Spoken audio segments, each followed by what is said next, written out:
this is an industry that is victimizing children. It's getting exposed more and more that there are horrific things that have been happening with minors. Nobody's putting kids first, and kids are under attack in every way that they can be under attack. So, I mean, it's not a stretch to say that it's eugenics. It absolutely is.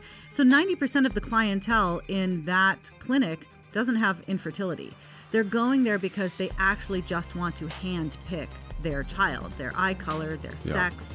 And a lot of these kids then will say, when they share their stories, I felt like a designer product, because they were treated like a designer product. Yeah. In adoption, the child is the client. So in big fertility, it's the exact opposite. The adult is the client. So part of what we need to do is tell people the truth. Well, Katy Faust, it's great to have you here on UnderCurrent, and I want people to get to know you. As I've gotten to know you, I've been so encouraged. I've been impressed with your mastery of topics and issues that a lot of people know a little bit about, but I feel like you know a lot about a lot of topics that are of concern for people today, whether it's fertility, whether it's thinking about the future of some of the digital controls that are coming, currency, economies. But really what frames it all is your focus on seeing life through the lens of a child and how we need to protect children. Are children under attack today? Yes.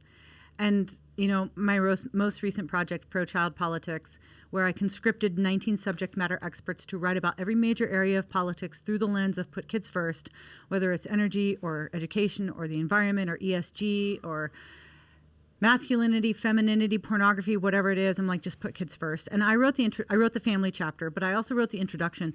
And I just, like, the very, very first sentence is, kids are last. Like, kids are last. Name an area of culture, law, technology, economics where we're putting kids first. Yeah. It's nowhere.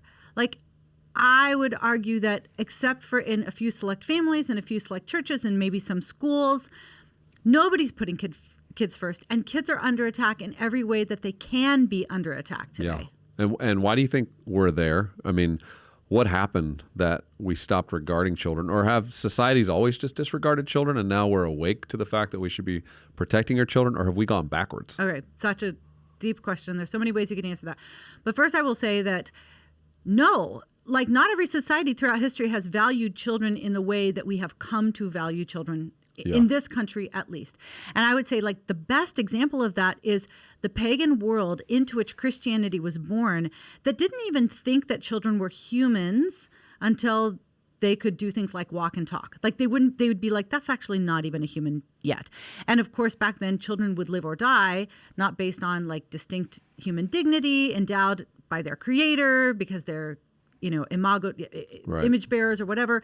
It was, if the strong, free male head of the household decided that they would live or die, they would live or die.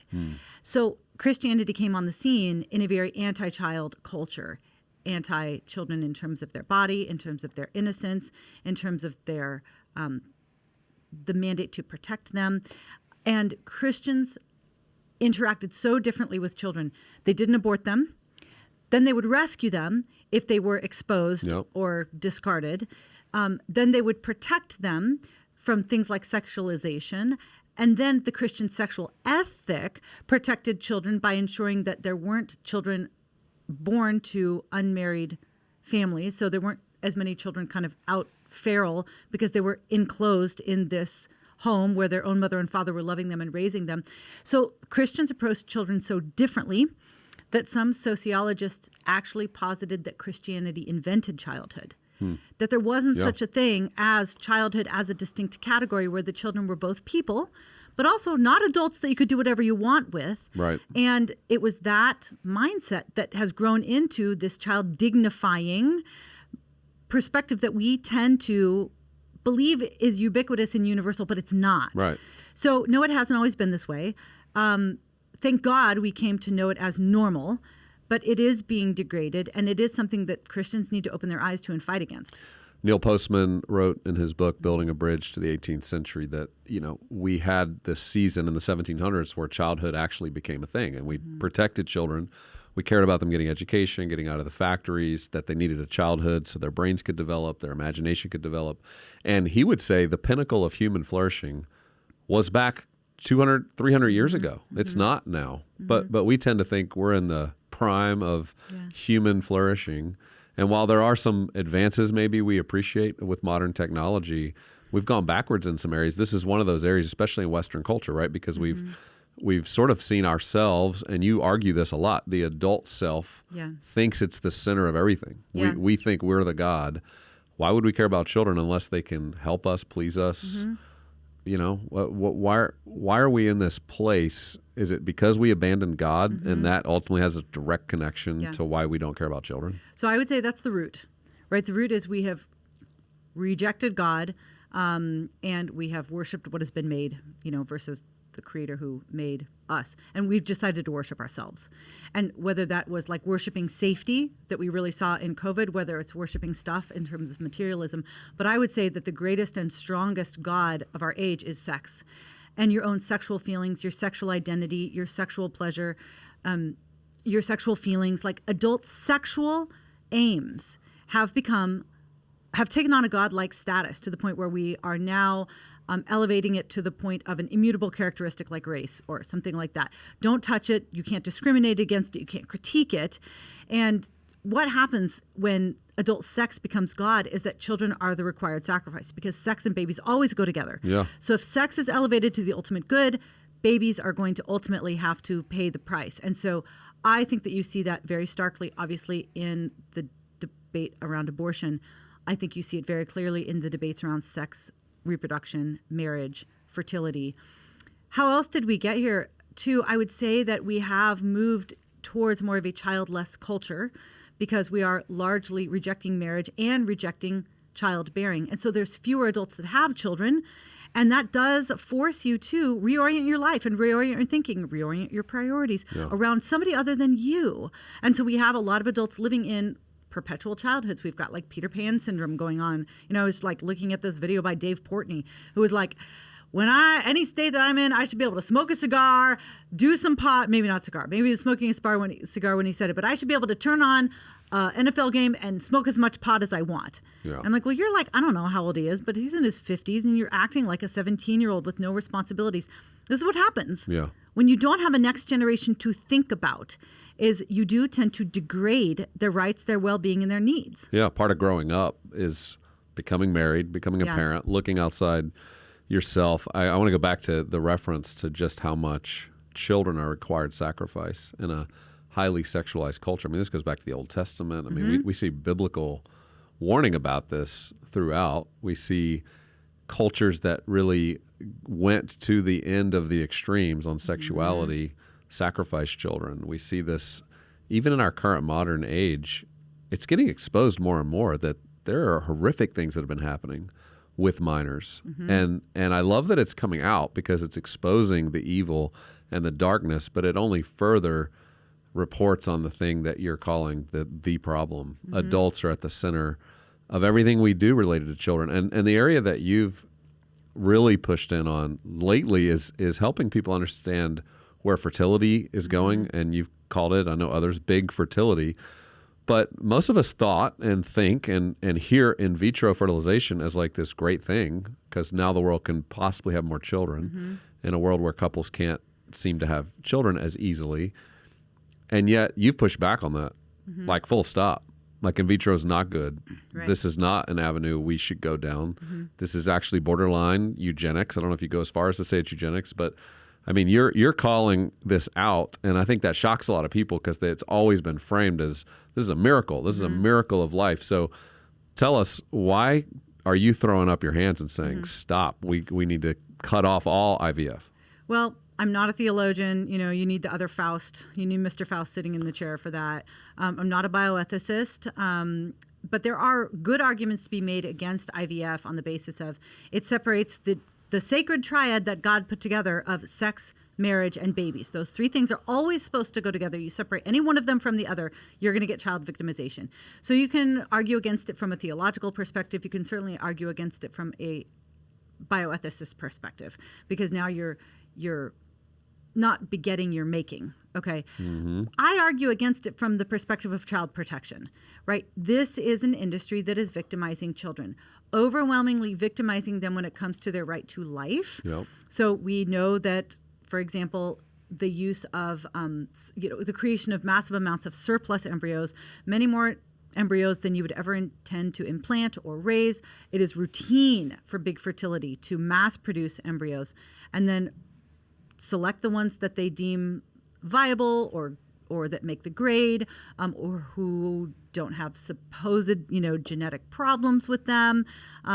There is a clinic in California that deals only with high-end clients, and they cater almost exclusively to people not with fertility issues, but they just want to be able to pick their baby. So 90% of the clientele in that clinic doesn't have infertility.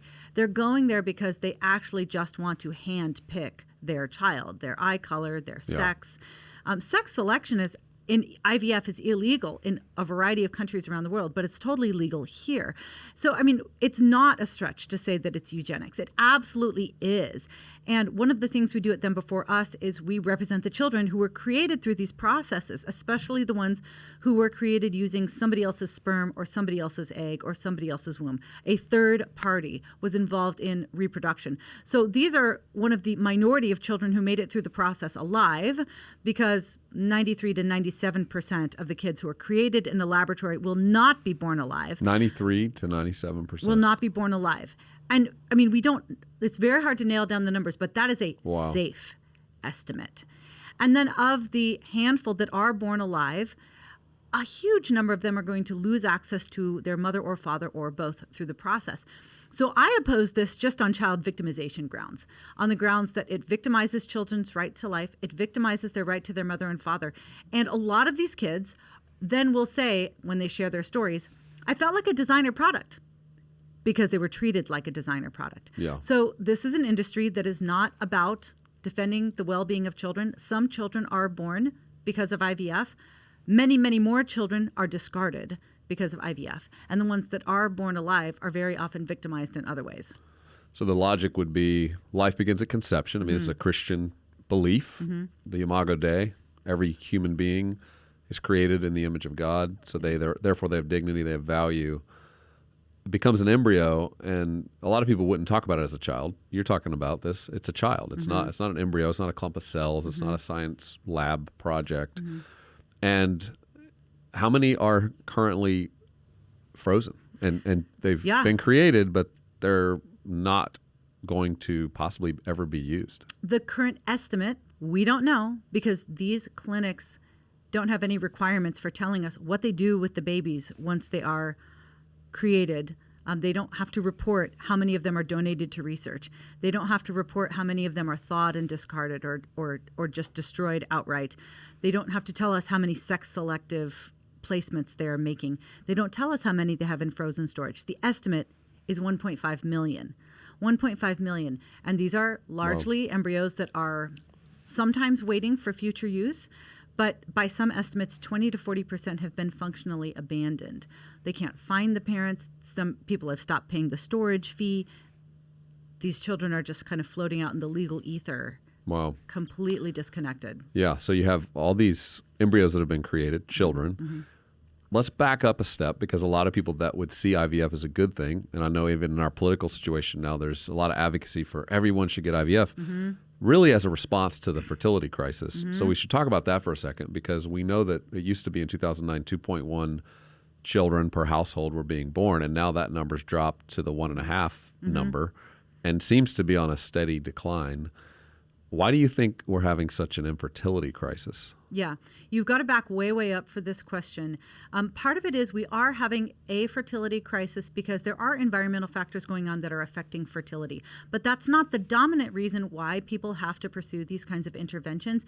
The dominant reason is we are now trying to have children completely out of step with the way that our bodies are designed to have children. So women especially are highly fertile in their 20s and early 30s. But we've got Cosmopolitan magazine and sitcoms and all kinds of things, and just messages from universities or even like girl boss, celebrities saying, you don't need to have children in your 20s or 30s. This is when you travel, discover yourself, get your career in order. You can have children in your late 30s, in your 40s. You get magazine covers of people like, oh, I was a mother at 44.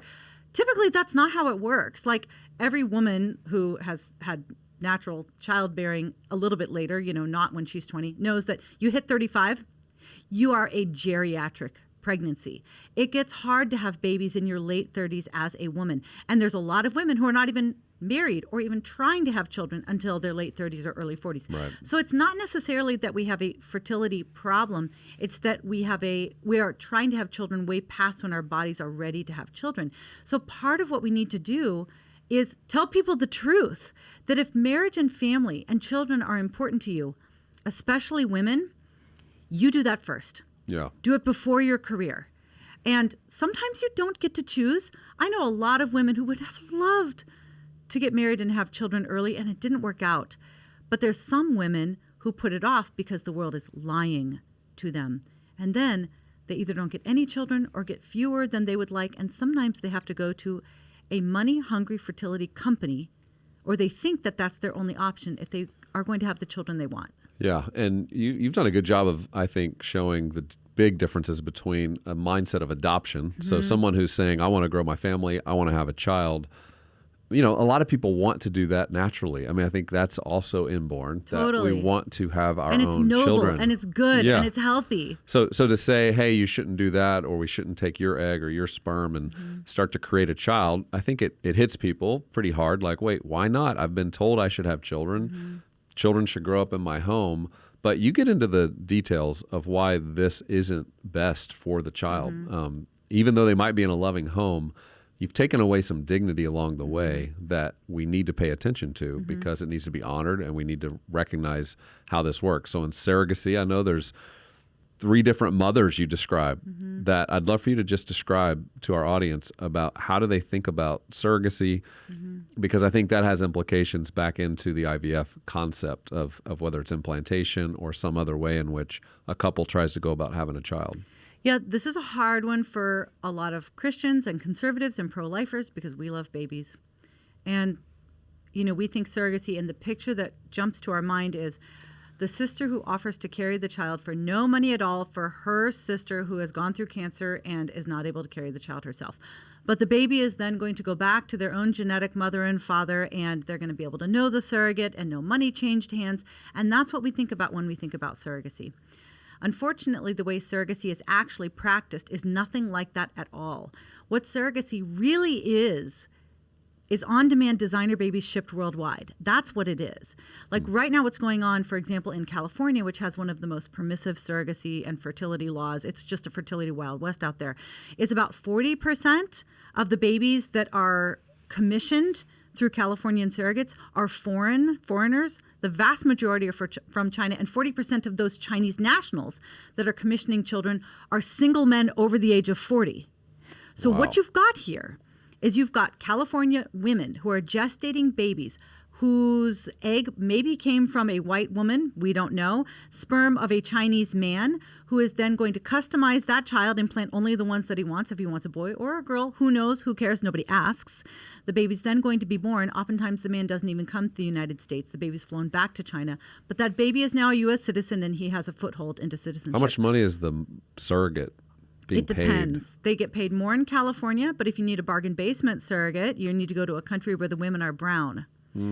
So, it's just this absolute, surrogacy is largely banned across Europe because it is recognized as an exploiter of women and a commodifier of children.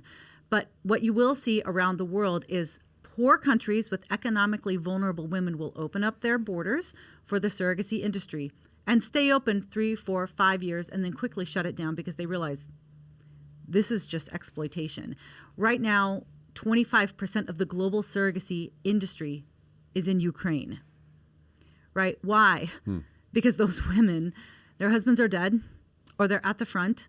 They've got no way of making money. Their economy has been devastated by the war. This is the one thing they can do, and there's no regulation around it at all. Wow. And so wealthy white foreigners will flock to places like Ukraine or Georgia. And now there's new markets opening up in Mexico and Nigeria where women who need money will rent their body out for 9.5 months, largely to wealthy white foreigners. So let's just talk about surrogacy from the child's perspective. Like you said, surrogacy is not just a way to help infertile couples have babies. Surrogacy allows you to splice what God designed as one woman, mother, into 3 purchasable and optional women. The genetic mother contributes the egg that gives the child their biological identity.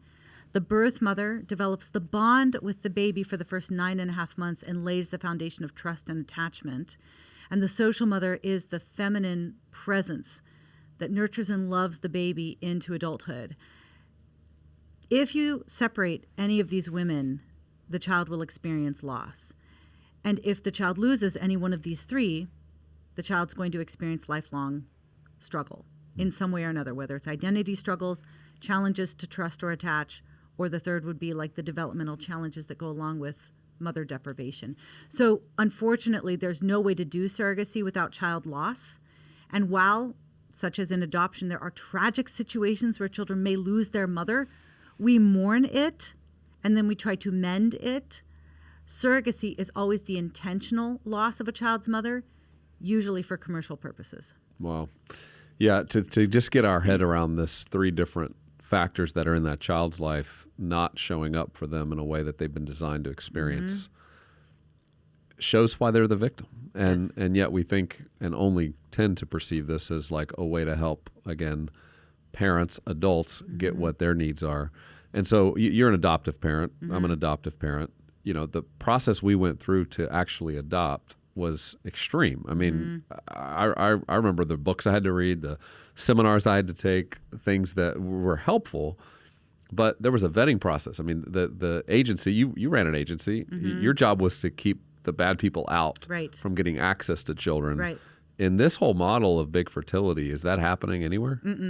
We spend a lot of time at Them Before Us contrasting adoption and reproductive technologies. So the meta is that in adoption, the child is the client. If adoption goes well, every child that needs a loving home will be placed with a loving mom and dad. But not every adult who wants a kid is going to get one. Yeah. The goal is to make sure that the child has what they need, but that adults don't necessarily get what they want. So in big fertility, it's the exact opposite. The adult is the client. The goal is to get them a baby, or rather the baby they want in the way they want it at the time they want it, no matter the cost to that child or any other child. So you've got the child as the client in adoption. You've got the adult as the client in big fertility. In both of these situations, the child does experience a loss, right? They're losing a relationship with their mother or father. But in adoption, the adults are seeking to mend the child's wound. Right. In big fertility, the adults raising them are the ones who inflicted the wound, right? In adoption, adults are doing hard things on behalf of children. Like we went through screenings, background checks, home studies, vetting, post-placement reports, supervision, trainings, right? Yeah. All of that.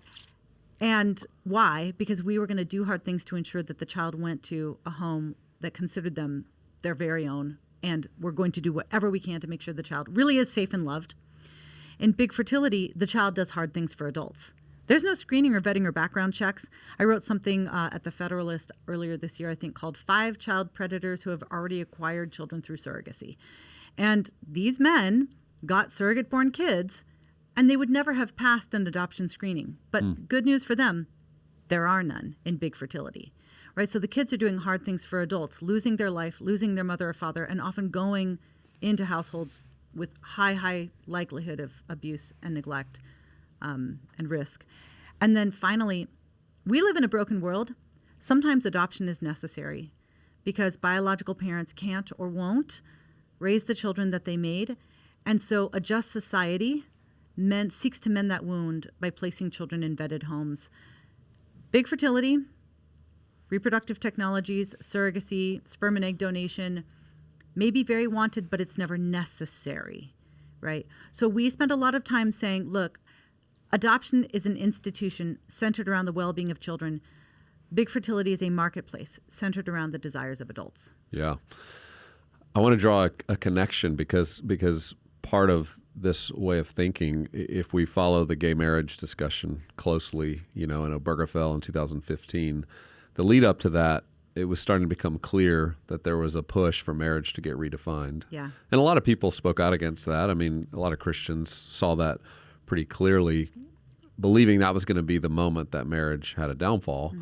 But when you really looked back in history, you realize, it was really 1971, I think, when no-fault divorce was put into place, where marriage was redefined, because marriage was really a pro-child idea, and governments incentivized it because it attached children to parents. It was never about two adults having sex, enjoying one another, wanting to have a wonderful life together. It was about children and parents. And in 71, when that broke, now all of a sudden the gay marriage conversation was possible, because the arguments were, two adults who love one another, why would you stand in the way of them getting married? Well, marriage had been completely redefined. And now I think as we talk about what you're bringing up now, this child that now we look to as a baby that needs to be a part of every family should have a baby now. Every couple has the right. You have a right to a baby. You have a right to a baby. Yeah. And now we've jumped the shark. It's like, no, this was never about you. It was about the children. Yeah. So as you look back on that journey, are you finding, like, for Christians, like, they're able to make these connections? Like, it seems like we're a little slow. Like, we're a little slow on the uptake sometimes to what really is happening behind the scenes. And part of UnderCurrent's, like, we're trying to get underneath the current. So the current's here. What's really happening, and how did we get here? How do we think about that better as Christians so we don't keep getting duped, even in this moment when there's a big push for IVF? Everybody should get IVF. Yeah. I do think that, one of the reasons why Them Before Us has more influence than we deserve, is the way that I put it, is because there is something about the children before adults perspective that's very clarifying, and that helps you see things for as they actually are. So you are exactly right about the original redefinition of marriage being no-fault divorce. And, Reagan was the first then governor who allowed for no-fault divorce. He would later say that was the biggest political mistake of my career, because he understood the havoc that it wreaked on children. And of course, every state up until New York in 2010 followed suit. So now we have rampant no-fault divorce. It upended the lives of a generation. I mean, my generation, Gen X, is wrecked by divorce. And as a result, my generation has had a harder time forming and maintaining their own relationships, because they never saw it modeled. Because what they learned about marriage is anyone can leave you for any time at any moment, and you'll never see it coming. And so hooking up and shacking up is safer than marriage. So you want to talk undercurrents? That's exactly right. That we've had a legal undercurrent of marriage redefinition taking place since '69. Obviously. And so what is marriage? Why is marriage different from everything else, right? There's sort of three norms that distinct marriage make it distinct from other relationships. One is permanence. It is the relationship that lasts till death do you part. Your kids are going to move out. You're going to move out from your parents. This is the relationship that is till death do us part. Why? Because kids permanently need their mother and father, right? Even as they're adults, you still need the input of your mom and dad. What else do kids need? What else does marriage do that's different? It's complementary. It's the combination of two things that are totally different but that complement one another. It's the maleness and the femaleness. But you're exactly right. The gay marriage activists said, wait a second, you're doing away with the permanence that has a very child-specific aspect to it. And what you did really is transform that marriage, that institution, the most child-friendly institution the world has ever known, which was what marriage has been historically. You just said that's a vehicle of adult fulfillment. You're saying the marriage doesn't have to continue if you're unhappy. Marriage is just about your happiness. Well, if marriage is just about happiness, being married to another woman makes me happy, or being married to another man makes me happy. And so they just took what no-fault divorce began and removed the complementarity aspect of it. Well, guess what? The other norm of marriage is monogamy. Only married to one other, right? Just married to one other person. That also has a very specific child benefit to it. Whereas if it's a union, one flesh union, that means that there is propagation of children through the one flesh union. And if the child is raised by the two people that propagate them, they're always connected to their biological mother and father, who are statistically the safest, most connected to, and most invested in them of any adult in their life. So you swap out monogamy, and you remove the importance of like a biological connection with your parents. And that is what you see in polygamy. It's always the inclusion of an unrelated adult in the child's household, whether it's for one night, 1 year, or 10 years. Well, guess what? That always increases risks of abuse and neglect, because an unrelated person in the home, especially a man, is the most dangerous person in a child's life. And so you've got this slow deconstruction of marriage. First removing permanence, then complementarity, and then monogamy, which is where we're headed. We already have some municipalities that have greenlit polygamy. Yep. It is on the horizon as the next thing, and there's no cultural or really legal objections to it at this point that are going to have any teeth, because they can and will use the same line of argumentation that the proponents of gay marriage use to remove monogamy from that equation. So you've got the legal undercurrents.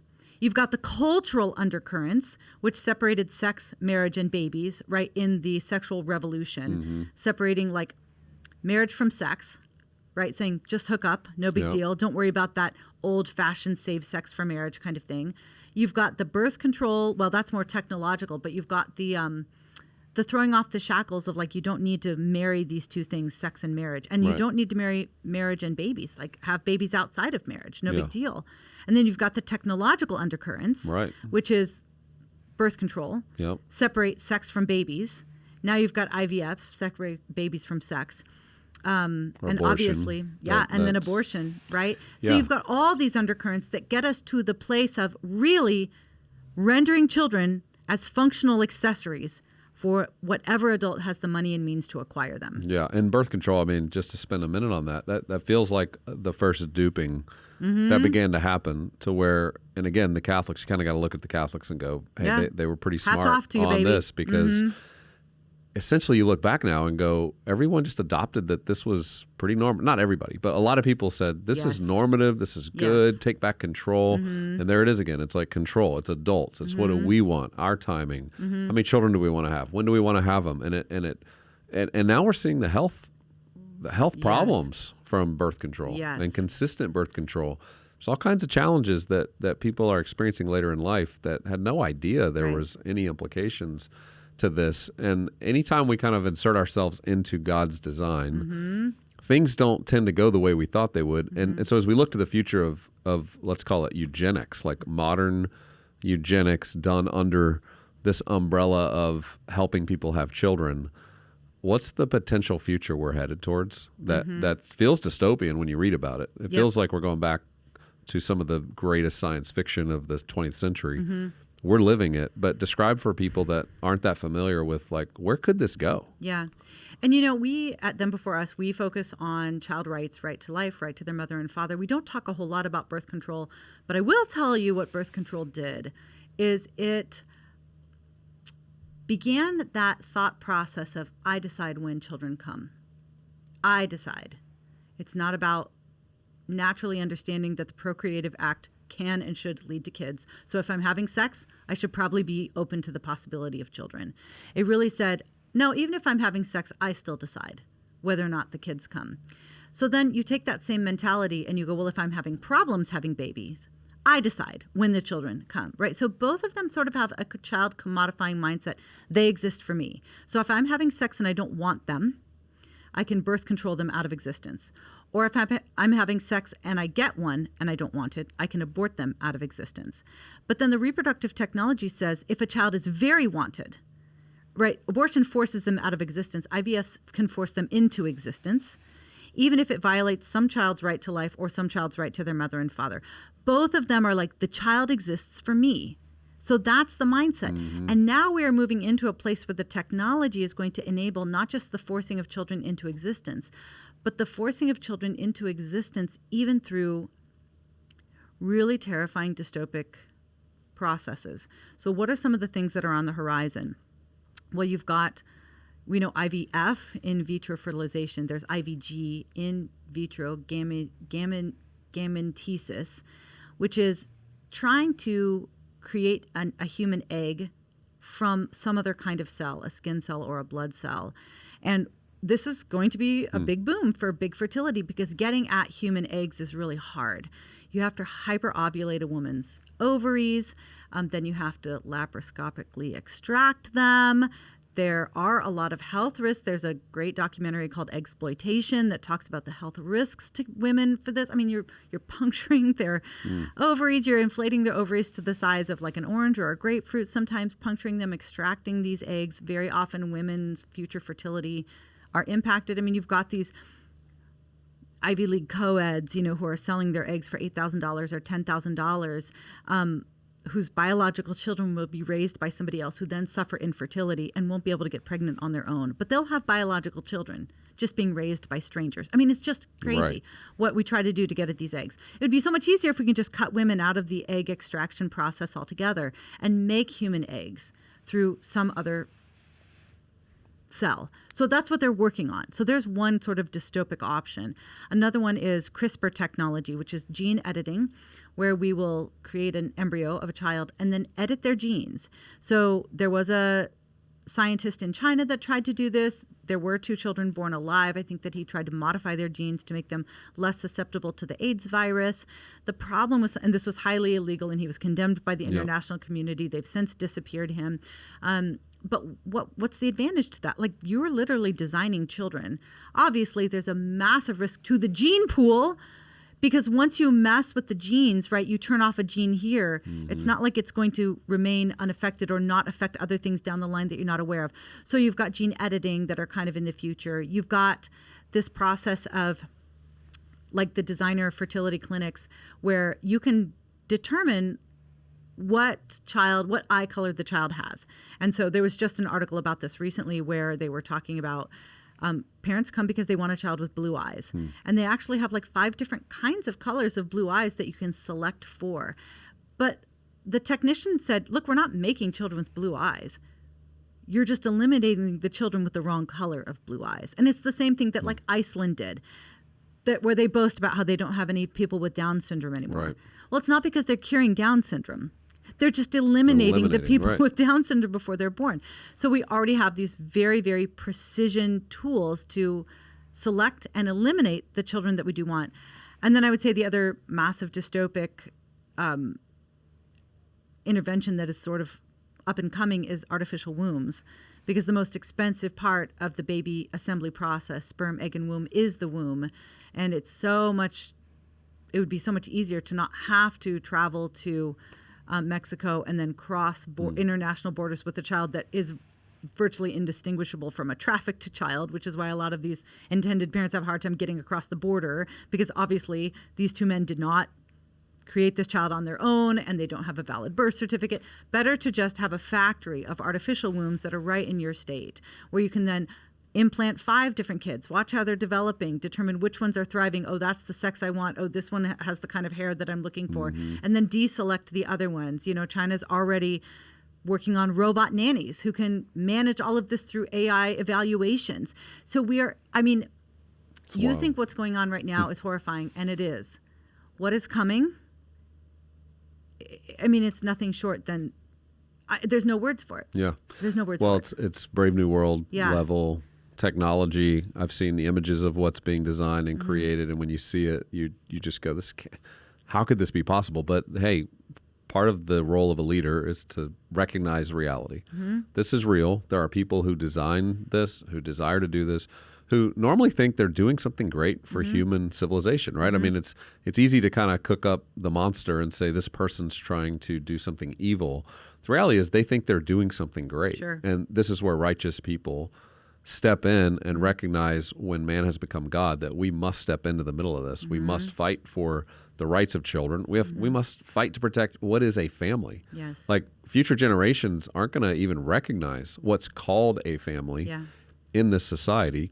It's going to be up to the church, Christians, families, saying we're going to keep reproducing. We're going to keep reproducing our culture, the way we believe about human life. And I think it's important for people listening to this to recognize we're living in those times that C.S. Lewis warned about when he wrote The Abolition of Man, when he describes a future where you'd have men with no chest. And he's describing a dystopic future, but he could see where the ideas were going. He could see in the 1950s what eugenicists had done out of World War II, and even before that in America, what we had designed, what the plans were to start to manipulate and control humans, believing that whoever could create a human being could control a human being. Yeah. So you imagine these factories with wombs. Imagine a child that's born in that kind of an environment. Well, now you have somebody you can control. And we as Christians are free-willed human beings who know we get our rights from God, not from the state, not from someone who created us in a lab. And that's very dangerous. Yeah. It's very dangerous to the group of people who want to see life go forward, even in a transhumanism way, which we don't have time to get into transhumanism, Right. the merging of tech, but that's what you're describing, the Right. birthing of a child that's a merger of tech and human, and it creates essentially a different species. Yeah. That's what we're up against. And Yeah. people might hear that and think, oh, it's crazy talk. No, this is where we're at. Yeah. They will be human children. How damaged will they be is the question. And what is their fate going to be is the question. Already, I follow all kinds of accounts that are exposing this kind of thing. And there's routinely like images of men, like elderly men, 50s, maybe early 60s, a couple of men who have taken home a surrogate-born baby. So what's going on there? Sometimes it's a donated embryo. Neither of them are related to the child, but they found somebody to rent the womb. And I don't know what their plans are. Nobody does because they're not vetting and screening them. But you know what they might be doing is they just might be raising somebody who is their caregiver. Because by the time the kid graduates high school, they're both going to be in their 70s and 80s. And maybe they just need to raise somebody who is their live-in help. I mean, we don't know. But when we have so bucked the design as God intended for children to be conceived by their mom and dad, and God has put some helpful limits and windows in terms of like a woman's reproductive cycle so that children are not necessarily going to be birthed by a woman who is in her 60s or 70s, right? They're going to have a mother for at least the formative part of their childhood. They're always going to have a man and a woman in their home who are balancing them out developmentally. And, they're not going to have to wonder, like, why did I live, but why did my siblings die? Why was I the one that was chosen, but they weren't? I mean, there is such wisdom in the natural design, even though it does impose limitations on us. Yeah. Those limitations may be hard for adults, but they're always in service of child protection. Yeah. Well, Katy, I'm so thankful for your voice, your advocacy, your fire, the way you bring that to this conversation. I think it's waking a lot of people up to an area that we just have ignored, not even intentionally, but I just don't think anybody's been thinking about it. And we're such a self-absorbed world, we've forgotten about the child's rights and these new issues that are going to keep coming. It's going to be so important that we critically think through it.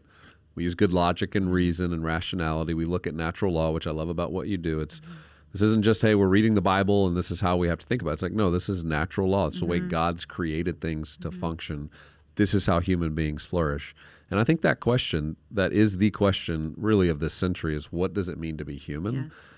Is the question we'll keep coming back to. And I think conversations like this, I hope, help people have new frameworks to continue to fight for what does it mean to be human in a world that becomes a bit more dystopian. So thank you, Katy. I'd encourage everybody, follow Them Before Us, her incredible work there. Also, where can they find you on Twitter? Or, no, sorry, let me say that again. X.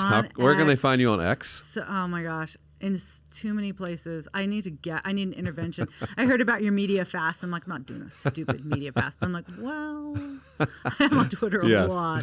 I'm at advo_KATY, advocaty, at Twitter. And then we've got great Instagram accounts that other people run for me, which is fantastic. Yes. And also you can see at thinkmedia.com. We have a wonderful 18-minute talk that Katy gave on third-party reproduction. So that's another great thing, great resource you can not only watch, but I would use it to educate the people that you're leading around this conversations. Katy, thank you for leading. Thank you for all that you're doing. We're going to keep following along and encourage you in your work. Yeah. Thanks so much for having me.